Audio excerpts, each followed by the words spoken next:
सभी विद्यार्थियों को नमस्कार। आज हम हिंदी साहित्य कक्षा 12 में संकलित मलिक मोहम्मद जायसी के नागमती वियोगखंड 12 मासा के जो 4 पद थे उनमें से अंतिम पद की व्याख्या करेंगे।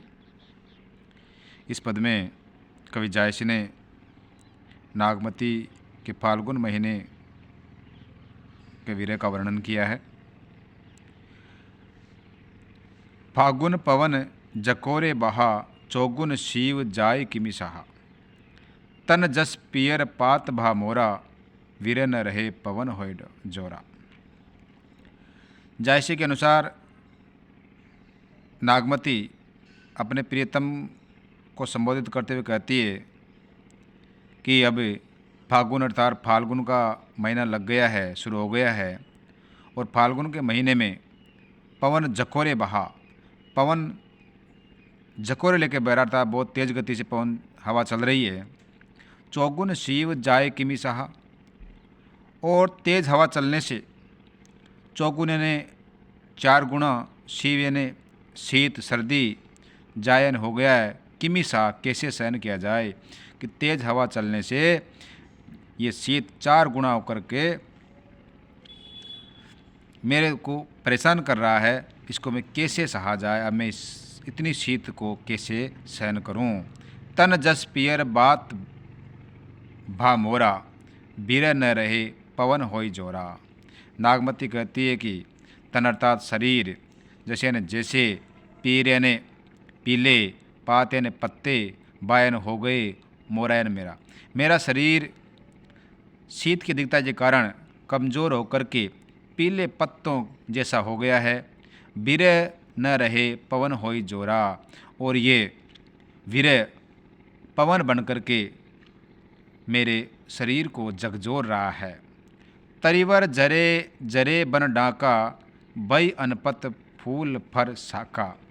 तरिवर यानी पेड़, जरे जरे झड़ करके, बन यानी वन में, डाका यानी साका, और वन में पेड़ों की शाखाओं से पत्ते झड़ने लग गए हैं, अर्थात पतझड़ की ऋतु है तो पत्ते झड़ने लग गए हैं।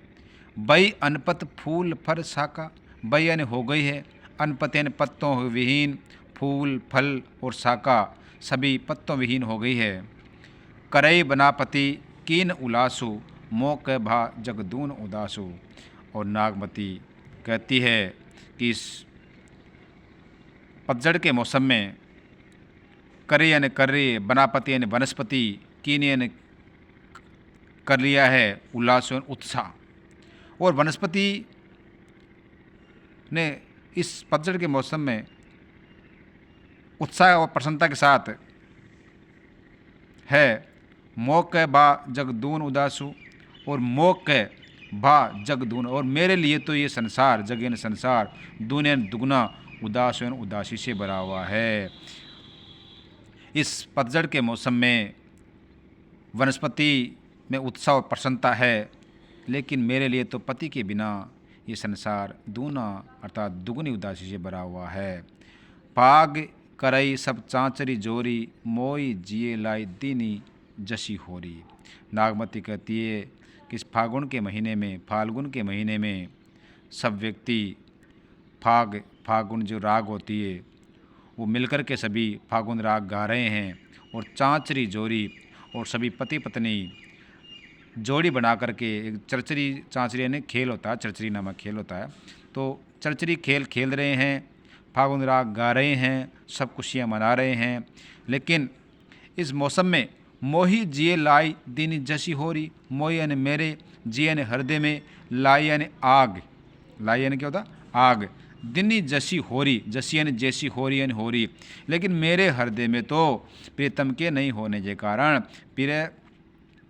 मेरे हृदय में तो आग लग रही है, जैसे होली की आग लगती है वैसे मेरे हृदय में आग लग रही है। जो पिए ही जरत अस भावा, जरत मरत मोहि रोष न आवा। फिर नागमती कहती है जो पे यदि पिए यानी प्रीतम को, जरत यानी जल करके, मरना अस यानी ऐसा, भाव यानी अच्छा लगता है कि यदि प्रीतम को मेरा जल करके मरना ही अच्छा लगता है तो जरत मरत मोहि रोष न आवा, तो जल करके मरने से मोहि यानी मुझे, रोष यानी मतलब रोष क्रोध नहीं आएगा।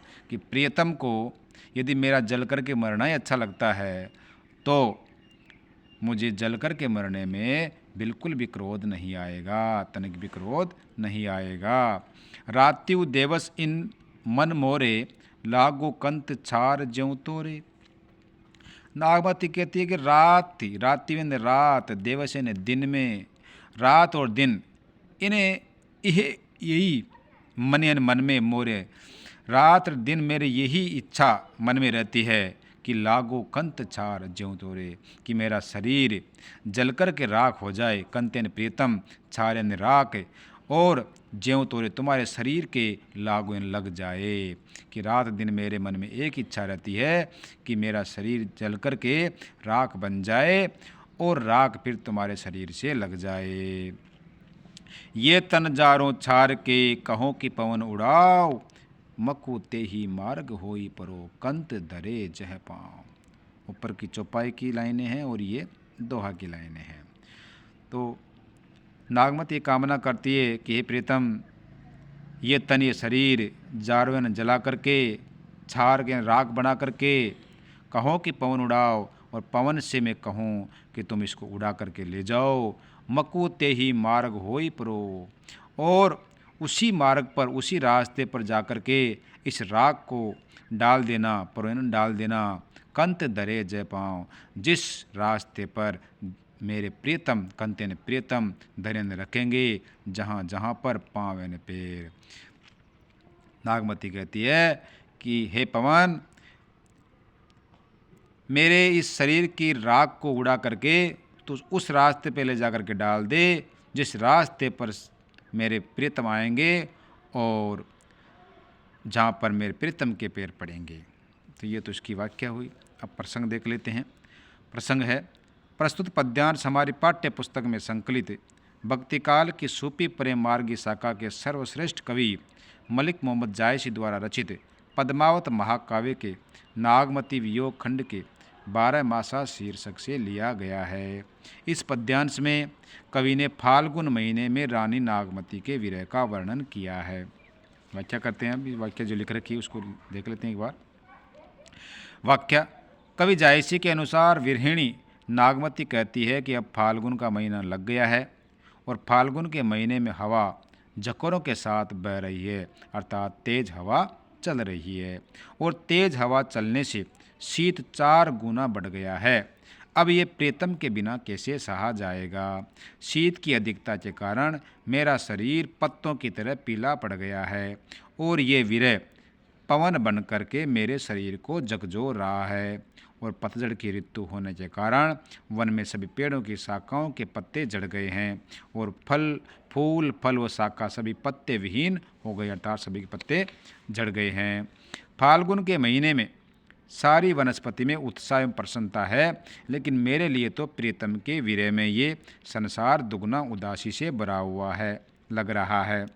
विरहिणी नागमती कहती है कि फाल्गुन के महीने में सभी फाल्गुन राग गा रहे हैं एवं जोड़ी बनाकर चरचरी खेल खेल रहे हैं, लेकिन मेरे हृदय में तो होली जैसी आग जल रही है, क्योंकि प्रीतम के बिना ये सब कुछ मुझे अच्छा नहीं लग रहा है। फिर आज ये कहती है, यदि प्रीतम को मेरा जलकर मरना ही अच्छा लगता है तो मुझे जलकर मरने पर भी प्रीतम के प्रति कोई क्रोध नहीं आएगा। नागमती कहती है कि हे प्रीतम, रात दिन मेरे मन में यही इच्छा रहती है कि मैं जलकर और राख बनकर तुम्हारे शरीर से लग जाऊं। आगे नागमती ये कामना करती है कि मैं इस शरीर को जलाकर राख कर लूं और पवन से कहूं कि वह इस राख को उड़ाकर उस मार्ग पर ले जाकर गिराए जिस मार्ग पर मेरे प्रीतम के पैर पड़े। इस प्रकार इस पद्यांश की वाक्य पूरी हुई। अब विशेष देख लेते हैं। विशेष में पहला बिंदु है, नागमती की विरह वेदना की अतिशय व्याकुलता व्यंजित हुई है। इस पद्यांश में विप्रलंब श्रृंगार, जिसे वियोग श्रृंगार कहते हैं, अर्थात वियोग श्रृंगार और अभिलाषा नामक वीर दशा का वर्णन हुआ है। इस पद्यांश की भाषा अवधि एवं चौपाई दोहा छंद का प्रयोग हुआ है। इस पद्यांश में उपमा, अतिशयोक्ति एवं अनुप्रास अलंकार का प्रयोग हुआ है।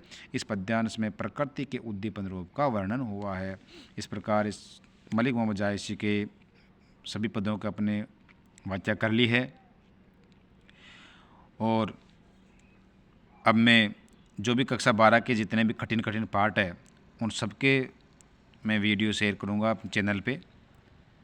और मोस्ट पर्सन, परीक्षा के हिसाब से मोस्ट पर्सन, उनका भी एक दिन पेपर बनाऊंगा मैं, उसको भी मैं शेयर करूंगा। इसके अलावा परीक्षा की तैयारी कैसे करें, कैसे आंसर राइटिंग करें, उसका वीडियो बना कर के मैं चैनल पे शेयर करूंगा। इसलिए इस चैनल को सब्सक्राइब करें और शेयर करें और इससे अधिक पढ़ करके लाभ प्राप्त करें। सभी को धन्यवाद।